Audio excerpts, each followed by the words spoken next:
नमस्कार दोस्तों, कैसे हैं आप सभी लोग। उम्मीद करते हैं ठीक होंगे और आपकी पढ़ाई भी बहुत अच्छी चल रही होगी।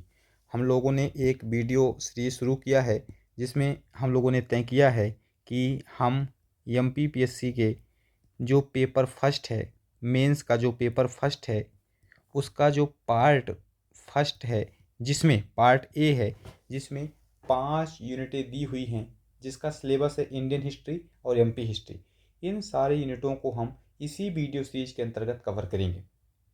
और इस बात को लेकर के हमने पिछले वीडियो में आपसे चर्चा की थी और हमने इतिहास का पहला वीडियो बनाया था। उसमें हमने आपको बताया था कि जो इतिहास शब्द है, इसका इतिहास क्या है, मैंने आपसे चर्चा कर ली थी। दूसरा जो हिस्ट्री है, ये किस भाषा का शब्द है और कहाँ से लिया गया है, इस बारे में अपनी चर्चा हो गई थी। और तीसरा जो चर्चा हुई थी सबसे महत्वपूर्ण, वो ये थी कि जो इतिहास है इसको दो आधारों पर बांटा गया है। दो आधारों पर बांटा गया है। आधार नंबर एक था सामग्री के आधार पर इतिहास को 3 भागों में बांटा गया है। और दूसरा हमने बात की थी लेखन कला के आधार पर भी इतिहास को 3 भागों में बांटा गया है। दोस्तों, हमने पिछले वीडियो में चर्चा कर ली थी कि सामग्री के आधार पर इतिहास को 3 भागों में बांटा गया था। उनमें से पहला भाग था पाषाण काल। पाषाण काल अर्थात ऐसा कालखंड जिसमें मनुष्य पत्थरों का यूज करके, पत्थरों का प्रयोग करके अपना जीवन यापन करता था। उस कालखंड का अध्ययन हम स्टोन एज के रूप में करेंगे।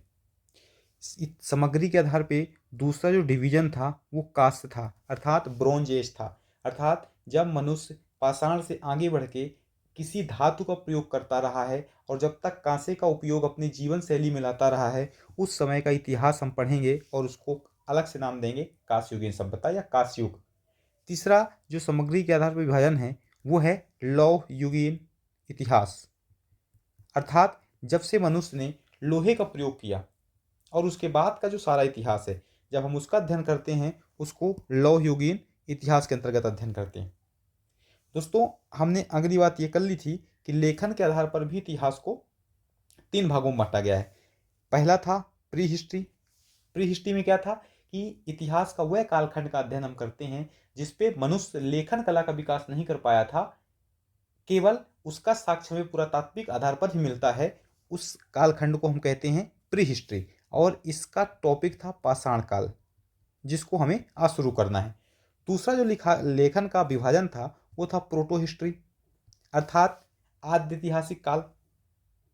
आद्य ऐतिहासिक काल के अंतर्गत इसकी परिभाषा ये थी कि मनुष्य लेखन कला तो सीख गया था, अर्थात वो लिखने तो लगा था, परंतु उसकी लेखन शैली या तो पढ़ी नहीं गई या उसकी लेखन शैली में प्रामाणिकता जैसे विषय को लेकर संदेह है।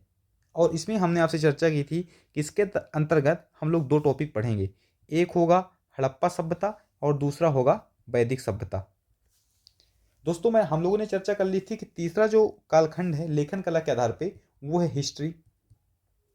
अर्थात जहां पे मनुष्य लेखन कला भी सीख गया था और उसने जो लिखा उसको पढ़ा भी जा सका, वो कालखंड है हिस्ट्रिक कालखंड, जो 600 ईस्वी से लेकर के 620 से लेकर के वर्तमान तक का इतिहास हम लोग अध्ययन करते हैं। दोस्तों, यहाँ तक की हमारी बात हो गई थी। अब हमने कहा था कि जो लेखन कला के आधार पर इतिहास का विभाजन है वो अध्ययन के लिए बहुत महत्वपूर्ण है। इसलिए आज का हमारा जो पहला टॉपिक रहेगा वो क्या रहेगा, प्री हिस्ट्री अर्थात प्रागैतिहास काल। तो आज का जो हमारा टॉपिक रहेगा वो रहेगा प्री हिस्ट्री अर्थात प्रागैतिहास अर्थात प्रागैतिहास काल। प्रागैतिहास काल इसके अंतर्गत एक ही टॉपिक आता है, वो है पाषाण काल। अर्थात आज हम अध्ययन करेंगे पाषाण काल के विषय में। और दोस्तों, जो पाषाण काल है इसको भी 3 भागों में बांटा गया है, पूरा पाषाण काल, मध्य पाषाण काल और नवपाषाण काल। तो हम आज सबसे पहले पूरा पाषाण काल को पढ़ेंगे। दोस्तों, इसको हम सिर्फ एक ओवरव्यू लेंगे क्योंकि ये मध्य प्रदेश लोक सेवा आयोग के सिलेबस में सीधे तौर पर मेंशन नहीं किया गया है, इसलिए हम इसको एक जानकारी के लिए पढ़ेंगे। क्योंकि मध्य प्रदेश लोक सेवा आयोग ने पहला ही टॉपिक लिखा है हड़प्पा सभ्यता से 10वीं शताब्दी तक। तो जो पहला हमारा मेन टॉपिक होगा हड़प्पा सभ्यता होगा, परंतु उससे पहले हम पाषाण काल को इसलिए पढ़ रहे हैं ताकि इतिहास में एक लिंक बैठ जाए, इतिहास में एक समझ हमारी डेवलप हो जाए। तो पहला टॉपिक हम लोग का क्या रहेगा, पूरा पाषाण काल। पहला टॉपिक रहेगा अपना पूरा पाषाण काल। और ये जो दोस्तों, ये जो पाषाण काल को 3 भागों में बांटा गया है, पूरा पाषाण काल, मध्य पाषाण काल, नव पाषाण काल, इसका आधार है औजारों की बनावट। औजारों की बनावट, जैसे जैसे औजारों की, जो पत्थर के औजार थे, उनकी बनावट छोटी होती गई है, वैसे वैसे ही इसका कालखंड विभाजित होता गया है। तो हम लोग पहला टॉपिक क्या अपना, पूरा पाषाण काल। हम पढ़ेंगे पूरा पाषाण काल। और दोस्तों इसको भी 3 भागों में बांटा गया है। एक है निम्न पूरा पाषाण काल, एक है मध्य पूरा पाषाण काल, एक है उच्च पूरा पाषाण काल। दोस्तों उम्मीद कर रहे हैं आप लोग कन्फ्यूजन नहीं होंगे। इतिहास को हम लोगों ने लेखन कला पे 3 भागों में बांटा। 3 भागों में बांटा। भाग नंबर 1 प्री हिस्ट्री, भाग नंबर 2 प्रोटो हिस्ट्री, और भाग नंबर 3 हिस्ट्री। हम लोगों ने प्री जो हिस्ट्री है उसको हम लोगों ने पाषाण काल कहा, और आपसे कहा कि जो प्री हिस्ट्री अर्थात प्रागैतिहास काल मतलब पाषाण काल, इसको भी हम लोगों ने 3 भागों में बांटा, पूरा पाषाण काल, मध्य पाषाण काल और नव पाषाण काल। मित्रों ये पूरा पाषाण काल है, इसको भी इतिहासकार 3 भागों में बांट के पढ़ते हैं। हमने बताया आपको निम्न पूरा पाषाण काल, मध्य पूरा पाषाण काल और उच्च पूरा पाषाण काल। अब हमारा पहला टॉपिक है निम्न पूरा पाषाण काल। निम्न पूरा पाषाण काल, निम्न पूरा पाषाण काल। और दोस्तों ये निम्न पूरा पाषाण काल है, हमने पहले ही कहा है कि जो पाषाण काल का विभाजन है वो औजारों के आधार पर हुआ है, अर्थात पत्थरों के औजार जैसे लगातार छोटे होते गए हैं, इसके कालखंड को विभाजित किया गया है। तो देखेंगे कि निम्न पूरा पाषाण काल जो है, इसमें जो पत्थर का प्रयोग किया जाएगा वो पत्थर होगा, जो निम्न पूरा पाषाण काल में मनुष्य पत्थर प्रयोग करेगा वो क्वार्टजाइट पत्थर होगा। कौन सा पत्थर होगा, क्वार्टजाइट पत्थर। दोस्तों इस क्वार्टजाइट पत्थर को इस स्फटिक पत्थर भी कहते हैं, इस स्फटिक पत्थर भी कहा जाता है। तो आपसे पूछा जाएगा कि निम्न पूरा पाषाण काल में मनुष्य किस प्रकार के पत्थरों का प्रयोग करता था, क्वार्टाइज पत्थरों को प्रयोग करता था। और इन क्वार्टाइज पत्थरों से मनुष्य जो बनाता था हथियार, वो 2 तरह के थे, एक तो हैंडेक्स था, एक तो हैंडेक्स था और दूसरा था चॉपर चॉपिंग, चॉपर चॉपिंग।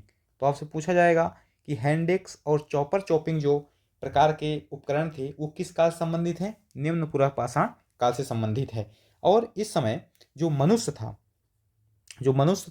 वो इस समय शिकारी था, अर्थात शिकार करके, जंगली शिकार करके अपना पेट भरता था, और दूसरा खाद्य संग्राहक था, दूसरा था खाद्य संग्राहक। तो दोस्तों निम्न पूरा पाषाण काल की जो विशेषता है वो है नंबर 1 पत्थर, अर्थात ये क्वार्टाइज पत्थर का प्रयोग करते थे। नंबर 2 इसकी विशेषता है कि इस क्वार्टाइज पत्थर से ये 2 प्रकार के उपकरण बनाते थे, एक था हैंडेक्स और दूसरा था चॉपर चॉपिंग। तीसरा था कि इस समय का मनुष्य का जो जीवन यापन होता था वो शिकारी और खाद्य संग्राहक रूप में अपना वो जीवन यापन करते थे। ये जो 2 प्रकार के उपकरण मिले हैं इनको हैंडेक्स संस्कृति और चॉपर चॉपिंग संस्कृति भी कहा जाता है। इसका रीजन ये है कि पहली बार जो चॉपर चॉपिंग और हैंडेक्स संस्कृति मिली है, तो जो पहली बार आप हैंडेक्स संस्कृति देखेंगे, इसके बारे में थोड़ा सा चर्चा कर लेते हैं कि जो पहली बार जो ये हैंडेक्स संस्कृति है, ये पहली बार मिली कहाँ थी, मद्रास में। कहाँ मिली थी, मद्रास में। और इसको खोजने का जो श्रेय जाता है वो रॉबर्ट बुशफूट को जाता है। तो हैंडेक्स संस्कृति खोजने का श्रेय 1863 में पुरातत्वविद थे रॉबर्ट बुशफूट, तो उन्होंने इसकी खोज की थी, इसलिए इसको मद्रास की संस्कृति भी कहते हैं और हैंडेक्स संस्कृति भी कहते हैं। इसकी खोज किसने की थी, रॉबर्ट बुशफूट ने की थी। दोस्तों दूसरी संस्कृति है चॉपर चॉपिंग संस्कृति। ये जो चॉपर चॉपिंग संस्कृति है ये आपको सबसे पहले दिखेगी पंजाब साइड, पंजाब। सबसे पहले आपको पंजाब की सोहन घाटी से इसके अवशेष प्राप्त होंगे, और इसकी खोज सबसे पहले करेंगे डॉक्टर डी.एन. वड़िया। इसकी जो खोज करेंगे doctor DN. Wadia, doctor DN. Wadia सबसे पहले इसकी खोज 1928 ईस्वी में करेंगे। तो दोस्तों निम्न पूरा पाषाण काल में आपको क्या याद रखना है कि निम्न पूरा पाषाण काल में पत्थर यूज होता था क्वार्टाइज, जिसको स्फटिक पत्थर भी कहते हैं। इससे जो उपकरण बनते थे उनको कहते हैं हैंड एक्स और चॉपर चॉपिंग। हैंड एक्स कहाँ पाया गया? मद्रास में। किसने खोजा? रॉबर्ट बुशरूट ने। कब खोजा? 1863 ईस्वी पे। दूसरा, चॉपर चॉपिंग कहाँ पाया गया? पंजाब में। किसने खोजा? डी एन वाडिया ने। और कब खोजा? 1928 ईस्वी में। इस समय जो मनुष्य था वो शिकारी और खाद्य संग्राहक के रूप में अपना जीवन व्यतीत करता था। दोस्तों, इसका जो दूसरा कालखंड है वो है मध्यपुरा पाषाण काल। उसका दूसरा है मध्यपुरा पाषाण काल। दूसरा है मध्यपुरा पाषाण काल। दोस्तों, इसको भी हम उसी तरह पढ़ लेते हैं। मध्यपुरा पाषाण काल है, इसमें पत्थर बदल जाएगा क्योंकि इसका आधार ही है। पत्थर के आधार पर इसका बनावट या पत्थर के आधार पर इसका कालखंड विभाजित किया गया है। तो इस समय मनुष्य आकर के जैस्पर, चर्ट तथा फ्लिट प्रकार के पत्थरों का उपयोग करेगा और इन पत्थरों से जो उपकरण बनाएगा उनको कहा जाएगा फलक, बेधनी और खुरचनी जैसे औजारों का ये इन पत्थरों से प्रयोग करेगा। और जो एच डी संकालियाँ हैं इस मध्यपुरा पाषाण काल को फलक संस्कृति भी कहेंगे। क्या कहेंगे? तो किसने मध्यपुरा पाषाण काल को फलक संस्कृति कहा है? एच डी संकालिया ने। इसका एक प्रमुख स्थल मिलेगा आपको महाराष्ट्र का नेवासा। जो महाराष्ट्र का नेवासा है वहां पर मध्यपुरा पाषाण काल के उपकरण प्राप्त होते हैं। और दोस्तों, इस समय भी जो मनुष्य है उसकी अवस्था वही है। क्या है? मानव संग्राहक, मानव कैसा है? मानव शिकारी है और खाद्य संग्राहक है। इसकी स्थिति दो तरीके से बनी हुई होगी। तीसरा है दोस्तों उच्चपुरा पाषाण काल। तीसरा है उच्चपुरा पाषाण काल। तो उच्चपुरा पाषाण काल में क्या होगा? पत्थर वही रहेंगे, जैस्पर, चर्ट तथा फ्लिट। उपकरण इसमें बदल जाएंगे। इसमें उपकरण बनने लगेंगे ब्लेड ब्यूरिन प्रकार के उपकरण सबसे पहली बार कब बनेंगे? उच्चपुरा पाषाण काल में। इसीलिए इसको ब्लेड ब्यूरिन संस्कृति भी कहा जाता है। इस समय भी मनुष्य की स्थिति वही है। मनुष्य जो है वह शिकारी है और मनुष्य जो है वह खाद्य संग्राहक है। तो मनुष्य की स्थिति सेम बनी रहेगी। मनुष्य इस समय उच्चपुरा पाषाण काल में जो घटना घटेगी कि इस समय होमोसेपियंस मनुष्य की एक प्रजाति है जो चिंतनशील प्राणी होता है। होमोसेपियंस मानव का उद्भव सबसे पहले उच्चपुरा पाषाण काल में होगा। और इसका जो सबसे महत्वपूर्ण स्थल है उच्चपुरा पाषाण काल का वो अपने मध्य प्रदेश में पाया जाता है। भीमबेटका, एक है भीमबेटका और दूसरा है लोहदा नाला। तो दो सबसे प्रमुख स्थल यहाँ पे पाए जाएंगे।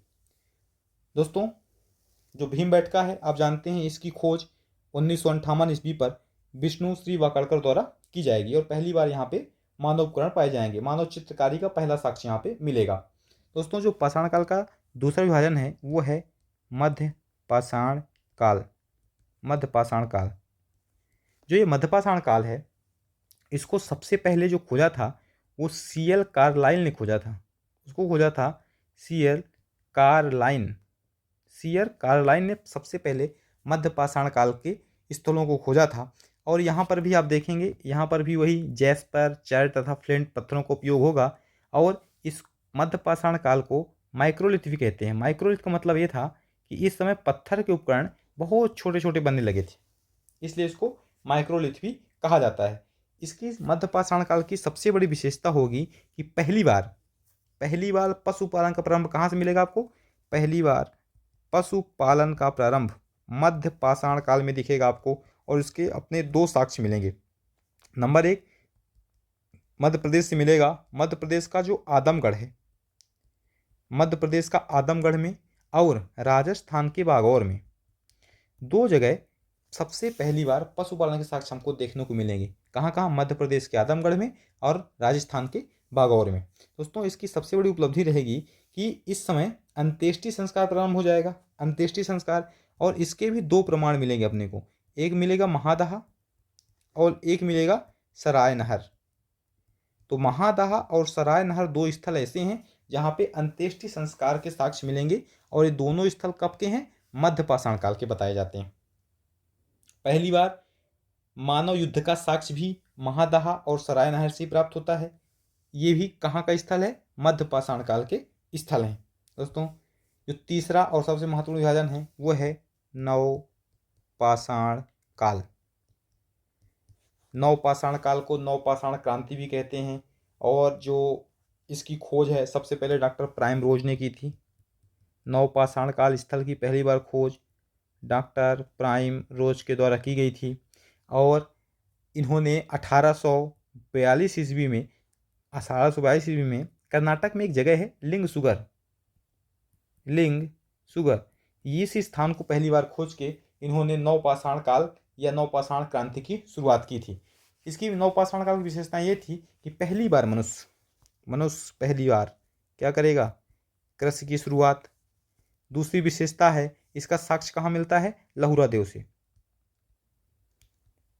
पहला साक्ष्य कृषि का कहाँ से मिलता है, लहुरा देव से। दूसरा सबसे बड़ा इसकी विशेषता रहेगी स्थायी निवास। तीसरी इसकी सबसे बड़ी विशेषता रहेगी आग पर नियंत्रित प्रयोग। जो आग होगा ना, आग का वो नियंत्रित प्रयोग कर लेंगे। पहले भी आग के बारे में जानते थे, लेकिन आग का प्रयोग नहीं जानते थे। तो नवपाषाण काल में पहली बार कृषि का प्रयोग, स्थायी निवास का प्रयोग, मृदभांडों का प्रयोग पहली बार चौपानी मांडों से साक्ष्य मिलेंगे, और आग का नियंत्रित प्रयोग करने लगेंगे। इसके प्रमुख स्थल हैं वो बहुत महत्वपूर्ण है दोस्तों।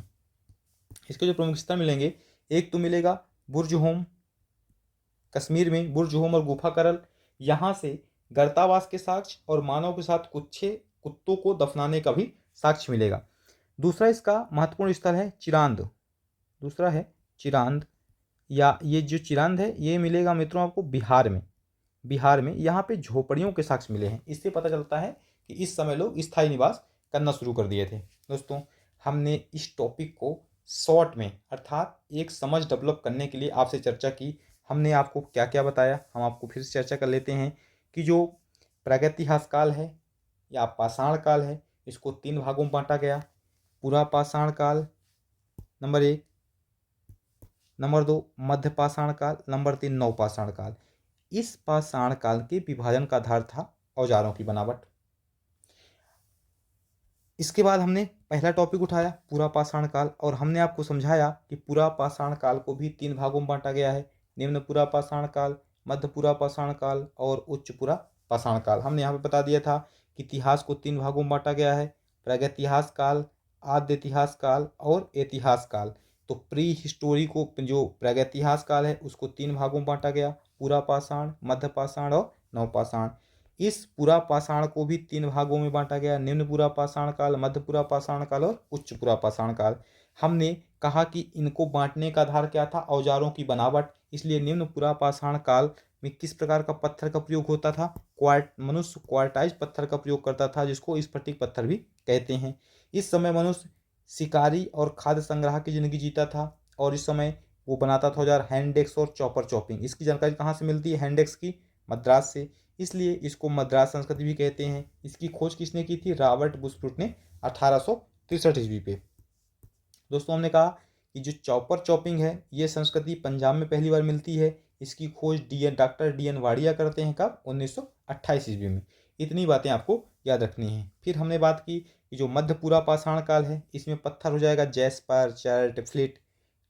इसके औजार बनेंगे फलक, वेदनी, खुरचनी, और इसके प्रथम स्थल कहाँ पाया जाएगा, महाराष्ट्र का नेवासा। इस समय भी मनुष्य मानव शिकारी और खाद्य संग्राहक के रूप में अपना जीवन जिएगा। इसको फलक संस्कृत किसने कहा था, HD संकालिया ने इस संस्कृत को फलक संस्कृति भी कहा था। हमने आपसे बात की थी उच्च पूरा पाषाण काल में, और हमने बताया था कि इस समय ब्लेड ब्यूरिन प्रकार का पत्थर यूज होने लगेगा, इसलिए इसको ब्लेड ब्यूरिन संस्कृति भी कहते हैं। इस समय भी मनुष्य शिकारी और खाद्य संग्राहक के रूप में रहेगा, पत्थर वही रहेंगे, चेस्पर, जट और फ्लिंट। होमोसेपियंस मानव का पहली बार उदय कहाँ होगा, उच्च पूरा पाषाण काल में। मनुष्य पहली बार चित्रकारी या कलात्मकता कब दिखाएगा, उच्च पूरा पाषाण काल में।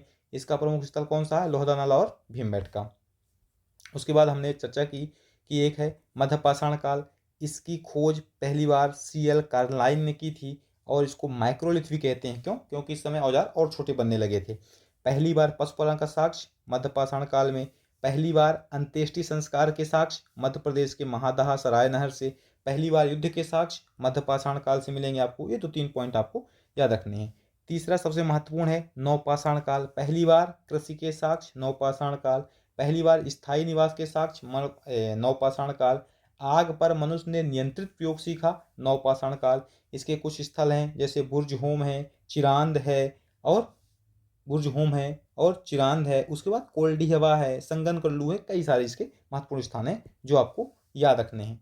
दोस्तों, जो पाषाण वाला काल वाला टॉपिक है, हमने फिर से आपसे कह रहा हूँ कि ये एमपीपीएससी के सिलेबस में नहीं है, परंतु आपको एक बेसिक समझ देने के लिए कि पहली बार मनुष्य ने किसका प्रयोग किया, पत्थर का प्रयोग किया। उसके आधार पर 3 भागों में बांट के बेसिक चीज़ पढ़ ली है। जो अपनी अगली क्लास होगी जो कल होगी, वो होगी हड़प्पा सभ्यता पर। अगली क्लास हम लोग करेंगे हड़प्पा सभ्यता पर, और ये सिलेबस में डायरेक्ट ये टॉपिक लिखा हुआ है, क्या, हड़प्पा सभ्यता। तो इसको हम लोग बहुत विस्तार से पढ़ेंगे, और इसको पढ़ने के बाद हम यहाँ से 2, 7 और 10 नंबर के क्वेश्चनों की प्रैक्टिस भी करेंगे, आंसर फॉर्मेटिंग की प्रैक्टिस भी करेंगे।